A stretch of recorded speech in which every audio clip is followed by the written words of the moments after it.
உங்கள் triple you channel. நம்ம இன்றைக்கி பார்க்க போகிற டாபிக் என்னென்னு பார்த்தீங்கன்னா டயோடு.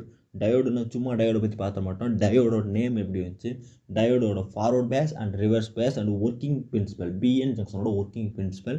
அடுத்து வந்து அதோட டைப்ஸ் என்னென்ன, அவங்களோட குடும்பத்தில் எத்தனை பேர் வராங்க, டயோடோட குடும்பத்தை, ஹியூமன் ஃபேமிலி, டயோடு ஃபேமிலி என்னென்ன, இதை பற்றி ஒரு ஃபுல்லு வீடியோ தான் நம்ம இப்போ பார்க்க போகிறோம். வீடியோ வந்து கொஞ்சம் இன்ட்ரெஸ்டிங்காக தான் போகும்.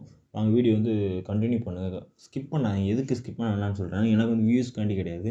நான் வியூஸ் இந்த வீடியோவில் இன்னொரு வியூஸ் வீடியோ எடுத்துக்கிறேன், வியூஸ்க்காண்டி நான் சொல்ல. ஒரு டாப்பிக்கை வந்து இன்னொரு டாபிக் வந்து லிங்க் பண்ணியே போகும். ஸோ நீங்கள் வீடியோ ஃபுல்லாக பார்க்கும்போது தான் உங்களுக்கு வந்து தெளிவாக புரியும். வாங்க வீடியோ ஸ்கிப் பண்ணாமல் பார்க்கலாம். இந்த 10 பாயிண்ட் என்னென்னா, வாட் இஸ் ஏ டயோடு, இல்லைன்னா டெஃபனிஷன். அடுத்து டயோடோட கன்ஸ்ட்ரக்ஷன் என்ன, ஓகே. நெக்ஸ்ட்டு வந்து 3வது வந்து டயோடோட சிம்பிள். 4வது வந்து diode working principal.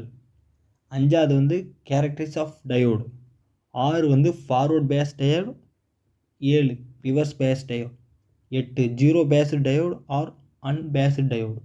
9 ideal diode. 10 type of semiconductor, இல்லைனா நம்ம வந்து டயோடோட டைப்ஸ் என்னென்ன, அதில் வந்து ஒன் பை ஒன்னாக பார்க்க போகிறோம். அந்த டயோடோட டைப்ஸ் என்னன்றதை ஃபஸ்ட்டு நம்ம பார்க்க போகிறது what is a diode and definition. ஒரு டயோடு என்பது ஒரு திசையில் மட்டும்தான் நமக்கு வந்து மின்சாரத்தை கடத்தும் ஒரு மின்னணு சாதனம்னு சொல்லலாம். ஓகே, இதை அதாவது ஒரு திசையில் மட்டும்தான் கடத்தும், எதிர் திசையில் வந்து மின்சாரத்தை அனுமதிக்காது. அதனால் இது வந்து டயோடுன்னு சொல்கிறாங்க. டயோடு, டிஐஓடி, டயோடுனா என்ன அர்த்தம்னு ஃபஸ்ட் நீங்கள் தெரிஞ்சுக்கணும். டயோடில் டிஐஎன் என்னென்னு பார்த்தீங்கன்னா டிடபிள்யூஓ, டூன்னு அர்த்தம், அதாவது 2. அடுத்து வந்து ஓடிஇ அப்படின்னு என்னென்னு பார்த்தா எலக்ட்ராட்ஸ், அதாவது ரெண்டையும் நம்ம கூட்டி பார்க்கல 2 எலக்ட்ராட்ஸ், அதாவது 2 மின்முனையம் அப்படின்னு தான் அர்த்தம். 2 டெர்மினல், ஆனோடு அந்த கேத்தோடுன்னு சொல்லக்கூடிய 2 டெர்மினல்கள். டயோடில் வந்து 2 டெர்மினல், அதாவது 2 டெர்மினல் அன்டைரக்ஷனல் இருந்தாலுமே அது வந்து மின்சாரத்தை வந்து ஒரு திசையில் மட்டும்தான் அனுமதிக்கும்.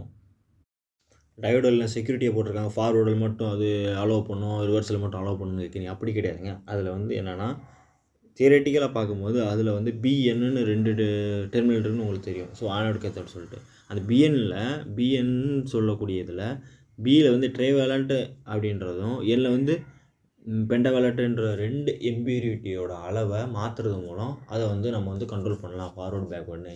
இது வந்து நம்ம இப்படியே சொன்னால் உங்களுக்கு புரியாது. நம்ம வந்து வீடியோ வந்து நம்ம தியரட்டிக்கலாக ஃபுல்லாக பார்த்து முடிக்க வச்சுக்கிறப்போ உங்களுக்கு வந்து ஃபுல்லாக தெரியும். செகண்ட் பாயிண்ட் நம்ம பார்க்க போகிறது வந்து டயோடோட கன்ஸ்ட்ரக்ஷன். டயோடு கன்ஸ்ட்ரக்ஷன் அப்படின்னா டயோடு வந்து எப்படி வந்து நம்ம உருவாக்குறாங்க அப்படின்றத ஃபஸ்ட் நம்ம தெரிஞ்சு எந்தெந்த மெட்டீரியல்ஸ் யூஸ் பண்ணுறாங்க. அதில் வந்து 2 செமிகண்டக்டர் மெட்டீரியல்ஸ் இருக்குது. என்னென்னு பார்த்துட்டிங்கன்னா 2 டைப்ஸ் ஆஃப் செமிகண்டக்டர் மெட்டீரியல்ஸ். அதில் வந்து ஃபஸ்ட் நம்ம பார்க்க போகிறது இன்ட்ரன்சஸ் அண்டு எக்ஸ்டன்சஸ். 2 செமிகண்டக்டர், அதாவது தமிழில் சொன்னால் உள்ளார்ந்த மற்றும் வெளிப்புற குறைக்கடத்திகள். குறைக்கடத்தினா தமிழில் வந்து செமிகண்டக்டர். ஓகே, புரிஞ்சா? இன்ட்ரன்சஸ் அண்ட் எக்ஸ்டன்சஸ் புரிஞ்சா? இந்த வார்த்தையை வந்து தெரிஞ்சுக்கோங்க. அடுத்து ஃபஸ்ட் நம்ம இன்ட்ரன்சஸ்னால் என்ன அப்படின்னு பார்க்கலாம். இன்ட்ரன்சிக் செமிகண்டக்டரில் அதாவது அட் ரூம் டெம்பரேச்சரில் எலக்ட்ரான்ஸ் மற்றும் ஹோல்ஸ்களோட எண்ணிக்கை வந்து சமமாக இருக்கும். அதுவே எக்ஸ்ட்ரானிக் செமிகண்டக்டரில் அதோட எண்ணிக்கையை வந்து அதிகரிக்கிறதுக்கு இம்பியூரிட்டியை வந்து ஆட் பண்ணுவாங்க. அந்த செமிகண்டக்டரில் வந்து இம்பியூரிட்டி ஆட் பண்ணி அதை வந்து இன்க்ரீஸ் பண்ணுவாங்க. அப்போ வந்து எலக்ட்ரான்ஸ் மற்றும் ஹோல்ஸோட எண்ணிக்கை வந்து அதிகரிக்கும். அந்த இம்பியூரிட்டி ஆட் பண்ணுறாங்களா, அதில் வந்து 2 டைப் இருக்குது, பெண்டாவேலண்ட் அண்டு ட்ரீவேலண்ட். அதில் பெண்டாவேலண்ட்டில் வந்து 5 டைப் இருக்குது. அது என்னென்னு பார்த்தோம்னா நைட்ரஜன், பாஸ்பரஸ், அர்சானிக், அட்மோனிக் அண்டு பிஸ்மத். இந்த 5 டைப்பு இருக்குது. இதே ட்ரீவேலண்ட்டில் வந்து 3 டைப்பு இருக்குது. அது என்னென்னு பார்த்தோன்னா அலுமினியம், இண்டியம் அண்டு ஜெல்லியம். இந்த 3 டைப் வந்து ட்ரீவேலண்ட் இம்பியூரிட்டியில் சேர்க்கும். இதில் வந்து இம்பியூரிட்டி அப்படின்னு பார்த்தீங்கன்னா தமிழில் வந்து மாசுன்னு சொல்லுவாங்க. இதை வந்து ஆட் பண்ணுறது மூலம் இதை வந்து நம்ம வந்து எக்ஸ்ட்ரானிக் செமிகண்டக்டராக வந்து மாற்ற முடியும். அதில் வந்து செமிகண்டக்டரோட டயோட்ஸில் வந்து 2 லேயர் இருக்குது. 2 லேயரில் ஒரு லேயர் வந்து பி டைப், இன்னொரு வந்து என் டைப். அது வந்து பி டைப்னால் என்னென்னு பார்ப்போம், என் டைப்னால் என்னென்னு பார்ப்போம். ஃபஸ்ட் நம்ம பார்க்க போகிறது பி டைப். பி டைப்புக்கு வந்து ட்ரைவேலண்ட் இம்பியூரிட்டி, அதாவது இதில் வந்து இம்பியூரிட்டி தான், ஆனால் என்னது ட்ரைவேலண்ட் இம்பியூரிட்டி சேர்க்குறோம். ஆனால் அதுவும் இது வந்து சிலிக்கன் ஜெர்மனியம் கண்டக்டர் தான், ஆனால் வந்து ட்ரைவேலண்ட் இம்பியூரிட்டி இந்த இடத்துல மாறுது. நமக்கு ட்ரைவேலண்ட் இம்பியூரிட்டி சேர்க்கும்போது என்ன ஆகும், அந்த இடத்துல அது ஹோல்ஸ் HOLE ஹோல்ஸோட எண்ணிக்கை வந்து அதிகரிக்கும். ஹோல்ஸோட எண்ணிக்கை அதிகரிக்கும் போது பாசிட்டிவ் சார்ஜ் வந்து அந்த இடத்துல உண்டாகும். இதை வந்து பி டைப்னு சொல்கிறோம், P type semiconductor. Okay, next வந்து என் டைப் செமிகண்டக்டர். இங்கே வந்து அதே பென்டாவேலட் இம்பியூரிட்டி என்னது பென்டாவேலட் இம்பியூரிட்டி சேர்க்கும் பொழுது இதுவும் அதே மாதிரி தான் சிலிக்கான் இல்லைன்னா ஜெர்மனியம் கண்டக்டர் தான். ஆனால் இப்போ இம்பியூரிட்டி மட்டும் மாறுது. என்னது பென்டாவேலட், அங்கே வந்து ட்ரைவேலட், இங்கே பென்டாவேலட் சேர்க்கும் பொழுது என்ன ஆகும், அங்கே வந்து HOLE ஹோல்ஸ் எண்ணிக்கை அதிகரிக்குது. அதனால் நேர்மறை அதாவது பாசிட்டிவ் எனர்ஜிஸ் உருவாகுது. இங்கே வந்து எலக்ட்ரான்ஸ் அதாவது நெகட்டிவ் சார்ஜஸ் வந்து ஏற்படுகிறது. இதை வந்து நம்ம வந்து என்னென்னு சொல்கிறோம், என் டைப் செமிகண்டக்டர். புரிஞ்சிச்சா? பி டைப்புக்கும் என் டைப்புக்கும் உள்ள இந்த 2 செமிகண்டக்டரும் என்னென்னு முதல்ல புரிஞ்சிச்சா? இதை புரிஞ்சுக்கோங்க. புரியலன்னா ஃபஸ்ட்டு இந்த வீடியோ பாருங்கள், உங்களுக்கு நல்லா தெளிவாக புரியும். நம்ம இப்போ பார்க்க போகிறது மூணாவது டாபிக் என்னென்னா டயோடோட சிம்பிள் பார்த்தீங்கன்னா இந்த முக்கோணம் மாதிரி அங்கிட்டு இங்கிட்டு போட்டிருப்பாங்க. இது என்னென்னு பார்த்தீங்கன்னா டயோடோட சிம்பிள். இதில் வந்து ஆனோடு கேத்தோடு 2 டெர்மினல் இருக்கும். இது வந்து ஆனோடுலேருந்து கேத்தோடு போனால் ஃபார்வர்டு பேஸ், கேத்தோடுலேருந்து ஆனோடு போனால் ரிவர்ஸ் பேஸ். இது வந்து 1 by 1 நம்ம பின்னாடி பார்க்கலாம். இதில் வந்து நீங்கள் டேரெக்டாக உங்களுக்கு வந்து ஃபார்வர்டு பேஸ் மட்டும் வேணும், அதை மட்டும் நீங்கள் பார்க்கணும் கூட கீழே பார்த்துக்கோங்க. ஆனால் என்னோட சஜஷன் என்னென்னா டாப் டு பாட்டம், ஏன்னா ஒன்று கம்பேர் பண்ணி போடுறதுனால நீங்கள் வந்து இந்த வீடியோ வந்து கண்டினியூஸாக நீங்கள் பார்த்தா தான் உங்களுக்கு வந்து ஃபுல்லாக புரியும். ஸோ வீடியோ வந்து நீங்கள் ஸ்கிப் பண்ணாமல் கண்டினியூஸாக வாட்ச் பண்ணுங்கள். நெக்ஸ்ட்டு டாபிக் 4, டயோடோட ஒர்க்கிங் எப்படி நடக்குன்னு பார்க்கலாம். அதில் வந்து டிஃப்ளெக்ஷன் ரீஜன் எப்படி உருவாகுன்றது முக்கியமான பார்ட்டு. அது நம்ம எப்படின்னு பார்க்கலாம். டிஃப்ளெக்ஷன் ரீஜன் எப்படி உருவாகுதுன்னா, இப்போ நீங்கள் பிக்சரில் பார்க்குறது வந்து பிஎன் ஜங்ஷனோட ஒரு டயக்ராம். ஓகே, இதில் வந்து பி டைப் என் டைப்னு 2 டைப் இருக்குது. இந்த பக்கம் உள்ளது வந்து பி டைப் ரீஜன், இந்த பக்கம் உள்ளது வந்து என் டைப் ரீஜன். ஓகே, இதில் வந்து என்ன நடக்குதுன்னா, பி டைப்பில் வந்து மேக்ஸிமம் எம்டியாக இருக்கிறது வந்து ஹோல்ஸோட எண்ணிக்கை வந்து அதிகமாக இருக்கும்.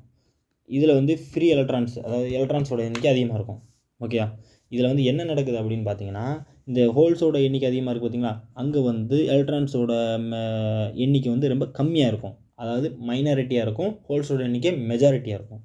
அது இந்த என் டைப்பில் எலக்ட்ரான்ஸோட எண்ணிக்கை ரொம்ப மெஜாரிட்டி, அவங்க தான் அதிகமாக இருப்பாங்க. மைனாரிட்டி அதாவது கம்மியாக இருக்கிறது என்னது, ஹோல்ஸ். இதனால் என்ன வருதுன்னா, இந்த பக்கம் இருந்து இந்த பக்கமும் அந்த பக்கம் இருந்து இந்த பக்கமும் 2 நீ நான் உனக்கு நீ நானான்னு போட்டி போட்டு நடுவில் வந்து சண்டை போட்டு உருவாகக்கூடிய இது தான் டிஃப்ளெக்ஷன் ரீஜன். இப்படி தான் டிஃப்ளெக்ஷன் ரீஜன் உருவாகுது. டிஃப்ளெக்ஷன் ரீஜன் எப்படி உருவாகுன்றது புரிஞ்சுதா? புரியல, இன்னொரு தடவை லைட்டை ரீப்ளை பண்ணி பாருங்கள், உங்களுக்கு நல்லா புரியும்.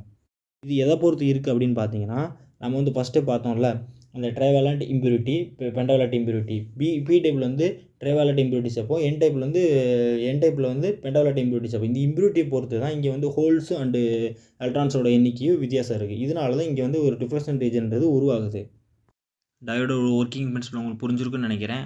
இதோட கம்ப்ளீட் ஆகிடுச்சு டயோட ஒர்க்கிங் பிரின்சிபல். அதுக்கப்புறம் நம்ம வந்து டயோடோவில் மொத்தம் 10 டாபிக்ஸ் சொல்லியிருந்தோம். 4 டாபிக்ஸ் கம்ப்ளீட் பண்ணியாச்சு. மீதி வந்து 6 டாபிக் வந்து பார்ட் 2 வீடியோவில் பார்க்கலாம். பார்ட் 2 பார்க்கணுன்னு சேனல் லைக் பண்ணுங்கள், சப்ஸ்கிரைப் பண்ணுங்கள், ஷேர் பண்ணுங்கள். அதுக்கப்புறம் இன்னும் நம்ம வீடியோ கொஞ்சம் இருக்குது, ஸ்கிப் பண்ணிடாதீங்க. என்னென்னு பார்த்தீங்கன்னா, நம்மளோட சேனலில் வந்து ஆல்ரெடி எலக்ட்ரிக்கல் எலக்ட்ரானிக்ஸ் மெட்டீரியல்ஸோட நேம்ஸ் அண்ட் பிக்சர்ஸ், அடுத்து வந்து எலக்ட்ரிக்கல் டூல்ஸோட நேம் அண்ட் பிக்சர், அதுக்கப்புறம் ஃப்ளமிங் மெட்டீரியல்ஸோடது, அதுக்கப்புறம் ஒரு புது பிளேலிஸ்ட் ஒன்று ஓப்பன் பண்ணியிருக்கேன். என்னென்னா டெய்லி மேக்ஸ் அப்படின்ற ஒரு கான்செப்ட்டில் அதில் வந்து டெய்லி பிஎட் படித்த ஒரு டீச்சரை வச்சு நம்ம வந்து ஃபுல்லாக நம்ம இது பண்ணலான்னு இருக்கோம். அது ஃபார்முலாஸ் A+B² அதை வச்சு வரக்கூடிய டெரிவேஷன் அது எல்லாத்தையும் பார்க்கலான்னு இருக்கோம். ஸோ உங்களோட வீட்டில் இருக்கிற 10, 12, 8 அந்த மாதிரி படிக்கக்கூடிய ஸ்டூடெண்ட்ஸ்க்கு ரொம்ப உதவியாக இருக்கும். நம்மளோட சேனலில் ரொம்ப சஜஷன் பண்ணுங்கள். ஓகே, தேங்க்யூ ஃபார் வாட்சிங் ஃப்ரெண்ட்ஸ். தேங்க்யூ.